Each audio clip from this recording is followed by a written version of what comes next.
안녕하세요. 묶음사입니다. 운임명세서 보실 때 약자로만 표기되어 있거나 어려운 영어로 표기되어 있어서 이게 도대체 어떤 비용이 청구된 거야 하신 적 있으시죠? 낼 땐 내더라도 어떤 비용이 청구된 건지는 알아야 되잖아요.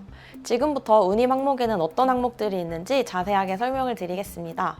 운임은 크게 기본 운임과 부대 비용으로 나눌 수가 있는데요. 먼저 기본 운임은 화물의 중량이나 용적, 가격 등에 따라서 책정이 되고 컨테이너 화물의 경우에는 컨테이너 개당 단가로 책정이 됩니다. 두 번째 부대 비용은 운송의 발달에 따라서 운송과 관련된 시설이나 인력 등이 점점 복잡해지고 전문화되면서 운임만으로는 선사의 경영이 어렵게 되자 이를 보전하기 위해서 부과하는 비용입니다. 부대 비용은 할증료와 기타 비용으로 나눌 수 있는데요. 할증료에는 통화 할증료, 유류 할증료 등이 있고 기타 비용에는 부두 사용료, 채선료, 지체료 등이 있습니다.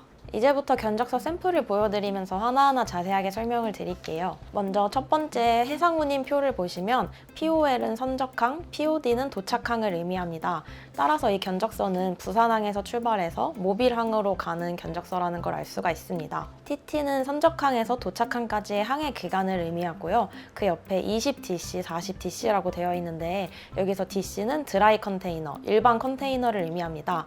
20은 20피트 컨테이너, 40은 40피트 컨테이너입니다. 그 아래 CNTR이라고 써 있는데 CNTR은 컨테이너의 약자입니다. 이제 두 번째 표에서 선적지 로컬 비용 항목들에 대해서 설명을 드리겠습니다. THC는 터미널 핸들링 차지의 약자인데요. 터미널에서 발생되는 비용을 말합니다. 선적지에서는 화물이 CY에 입고된 순간부터 선측까지, 그리고 양육지에서는 선측에서 CY의 게이트를 통과하기까지 화물이 이동함에 따라서 발생하는 비용을 말합니다. 여기서 CY는 컨테이너 야드의 약자인데요. 컨테이너 수송을 하기 위한 시설로 컨테이너를 유치시키기 위한 장소입니다. 포트 차지는 선박의 출입이나 정박 등 항만 이용에 따라 발생하는 비용입니다. 도선료와 부두 사용료가 여기에 포함됩니다. AMS-F는 미국에 입항하는 화물을 사전에 미리 미국 관세청 적하목록 시스템에 전자문서로 신고 시에 발생하는 수수료입니다. 다큐먼트 피는 서류 발급비인데요. 선사에서 수출 시에는 선화증권 BL 발급 시에, 수입 시에는 화물 인도 지시서 DO 발급 시에 이에 소요되는 행정비용을 보전하기 위해서 부과하는 비용으로서 BL 건당 징수합니다. 커스텀스 클리어런스는 통관 시 발생하는 통관 수수료이고 인슈어런스는 보험료입니다. 여기서 앳코스트는 발생한 비용을 그대로 청구한다는 뜻입니다. 트러킹 차지는 컨테이너를 물품 소재지에서 한국까지 운송할 때 발생하는 내륙 운송비를 말합니다. 그 아래 보시면 아더 차지라는 항목이 있는데요. 기초 비용 외에 우발적으로 발생한 비용을 하나로 묶어서 아더 차지로 기재하는 경우가 있습니다. 만약에 받아보신 운임명세서에 아더 차지라고만 기재되어 있으면 정확히 어떤 비용이 발생한 건지 모르기 때문에 운송사 측의 확인이 필요합니다.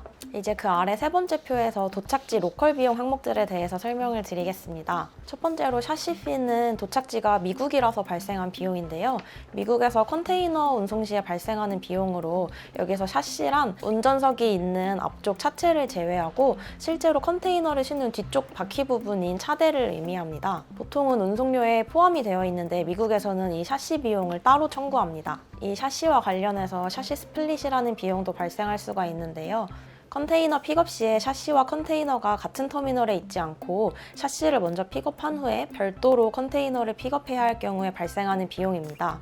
샤시가 부족해서 근처에서 별도로 샤시를 픽업하거나 반납해야 할 때 발생합니다. 그 아래 핸들링 차지는 포워더가 서비스를 제공하는 대가로 청구하는 수수료입니다. 지금까지는 미국으로 수출 시 운임 견적서를 기준으로 항목을 설명을 드렸는데요. 이번에는 실제로 수입 시에 발생한 운임 명세서를 보고 설명을 드리겠습니다. 첫 번째로 BAF는 유류 할증료인데요. 선박의 주 원료인 벙커유의 가격 인상에 따른 손실을 보전하기 위해서 선사에서 부과하는 할증료입니다. 기본 운임에 대해서 일정 비율 혹은 일정액을 부과합니다. CAF는 통화 할증료인데요. 운임 표시 통화의 가치 하락에 따른 손실을 보전하기 위해서 부과하는 할증료입니다. 그 다음은 부두 사용료인데요. 무역항의 항만시설 사용료로서 입출항할 때 부두를 거쳐가는 모든 화물에 대해서 징수하는 요금입니다. 무역항의 항만시설 사용 및 사용료에 관한 규정 제17조에 의거해서 선사가 해운항만청을 대신해서 영수하고 있습니다. 그 다음으로 설명드릴 항목은 CIS인데요.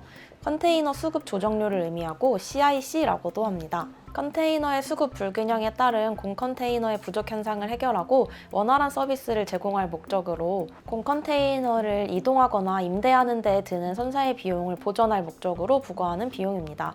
그 다음은 컨테이너 클리닝 피인데요. 말 그대로 컨테이너를 청소하는 데 드는 비용입니다.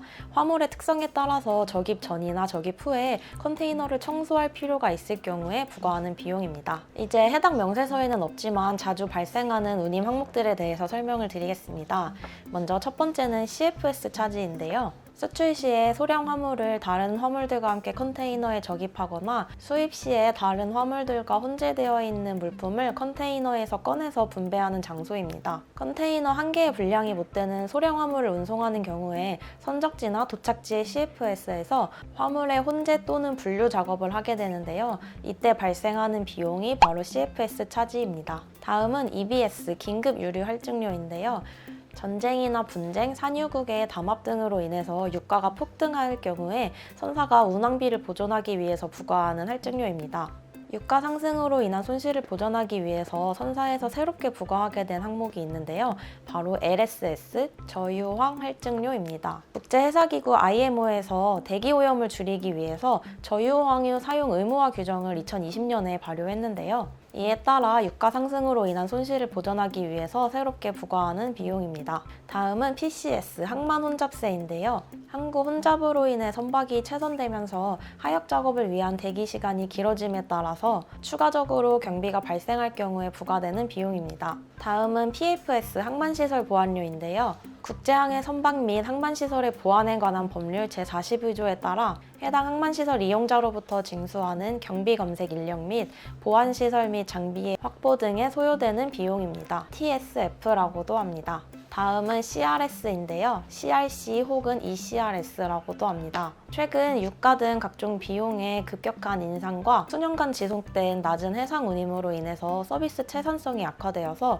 일부 선사에서 동남아에서 한국으로 들어오는 물품에 대해서 부과하는 비용입니다. 다음으로 설명드릴 항목은 디머리지 채선료인데요. CY에서 정해진 기간 내에 컨테이너를 반출하지 못했을 경우에 부과하는 비용입니다. 무료로 체류가 가능한 기간을 프리타임이라고 하는데요. 수출 시에는 컨테이너가 CI에 반입된 이후에 프리타임 이내에 선적되지 않았을 경우에, 그리고 수입 시에는 CY에 컨테이너가 도착한 후에 프리타임 이내에 컨테이너를 빼지 않고 계속 CY에 머물러 있을 경우에 청구하게 됩니다. 디머리지는 컨테이너가 CY에서 정해진 기간 내에 반출되지 않았을 때 발생되는 비용이라고 말씀을 드렸는데요.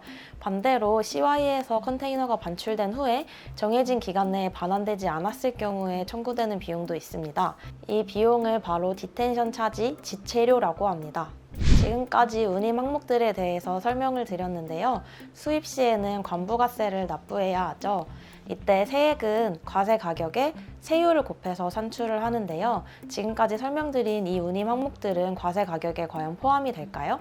우리나라는 수입 물품에 대한 과세 가격을 산출할 때 CIF 가격을 기준으로 합니다. 관세법 제30조에 따르면 수입자가 지급하였거나 지급하였어야 할 가격에 수입항까지의 운임 보험료와 그 밖의 운송에 관련된 비용을 가산하도록 되어 있습니다. 즉 과세 가격은 물품 가격에 도착항까지 발생한 비용을 합산한 가격을 기준으로 하는 것이죠. 따라서 해당 운임이 과세 가격에 포함되는지 여부는 해당 비용이 수입항에 도착하기 전에 발생한 것인지 도착한 후에 발생하는 것인지 여부를 판단하면 됩니다. 지금까지 알아두면 실무에 도움되는 운임 항목들에 대해서 정리해보았습니다. 다음에는 더 좋은 영상으로 찾아뵙겠습니다. 감사합니다.